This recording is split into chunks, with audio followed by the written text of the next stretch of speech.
world is reaching turmoil. There's so much destruction. There's so much conflict. And within all of this, of all places in Tbilisi, Georgia, we're showing what the world could be like.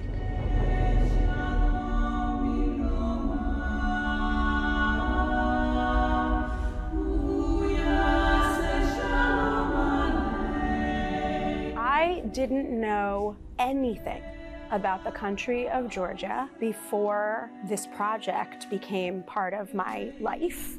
I don't think I could have found Georgia on a map. I now know that it's between the Black Sea and the Caspian Sea.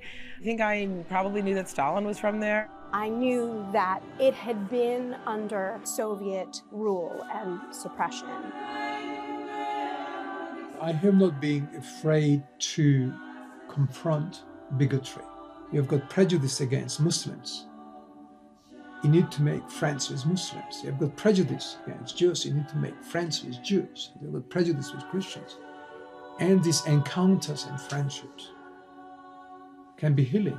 2,600 years of Jewish history, but there's never been liberal Judaism in Georgia.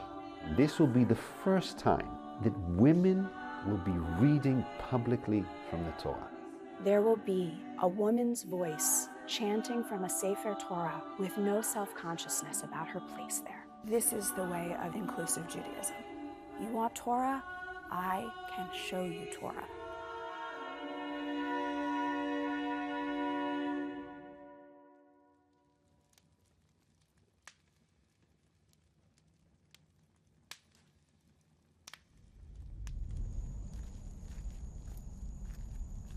Of course I'm crazy. And I think Jesus, whom I consider as being my rabbi, was crazy. The people who have been agents of change, Martin Luther King Jr., Mahatma Gandhi, they were all crazy. But these crazy people, they take a risk, they may sacrifice their lives, but they become agents of change. And thus their purpose of life becomes fulfilled.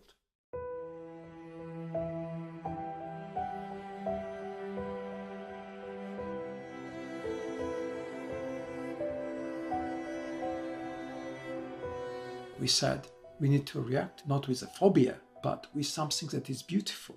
Being good Christian is not good enough any longer. Or being a good religious person is not good enough any longer. We need to go beyond our religious denomination.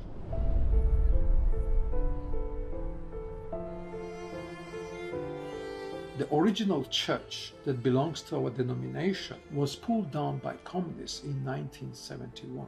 And instead of that church, we were given a warehouse which we could adjust to the liturgic needs. But irony is that this warehouse had been built by German prisoners of war after World War II. And for us, building this cathedral has been the healing experience. We're standing in the Peace Cathedral with the visionary behind it, Bishop Malchus. What is the essence of this place? Under the same roof of the Peace Cathedral, we have got Christian church, Jewish synagogue, Muslim mosque. And the idea is to be together under the same roof and learn from each other's experiences. Theological, liturgical, etc. Among these three Abrahamic religions, Judaism is oldest and it represents the mother of all Abrahamic religions, Christianity and Islam. We introduce a concept that Jews are not allowed to make a donation to the synagogue. This is our Bet Knesset Shalom. While Christians and Muslims can. Now you are most welcome to the Peace Mosque. And then Muslims cannot make contribution to the mosque, while Jews and Christians can. Here we have got direction into Mecca. We became friends through an interfaith project that's actually based in Berlin.